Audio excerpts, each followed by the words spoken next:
ప్రధానమంత్రి మోడీజీ గత 10 నెలల కాలంలో ఆంధ్రప్రదేశ్ రాష్ట్రానికి 4 పర్యాయాలు వచ్చారనేటువంటి విషయం మనందరం కూడా గుర్తుంచుకోవాలి. దాని పట్ల ఆయనకి ఆంధ్రప్రదేశ్ రాష్ట్రం అభివృద్ధి మీద ఎంత చిత్తశుద్ధి, ఎంత నిబద్ధత ఉందనేటువంటి విషయం మనందరం కూడా దయచేసి అర్థం చేసుకోవాలి మిత్రులారా.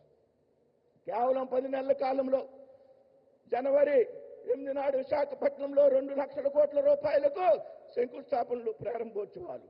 మే 5న అమరావతిలో 58,000 కోట్లకు శంకుస్థాపనలు, ప్రారంభోత్సవాలు.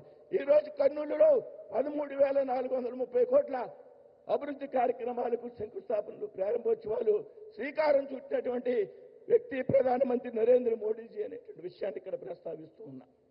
అంతేకాదు ప్రపంచ యోగా దినోత్సవం నాడు ఆంధ్రప్రదేశ్ రాష్ట్రంలో ఉన్నటువంటి విశాఖపట్నానికి జూన్ 21 నాడు వచ్చి ఏదైతే Guinness book of records, world records లో విశాఖపట్నానికి స్థానం కల్పించినటువంటి వ్యక్తి గౌరవ ప్రధాని నరేంద్ర మోడీ గారి అనేటువంటి విషయాన్ని సందర్భంగా ప్రస్తావిస్తుంది.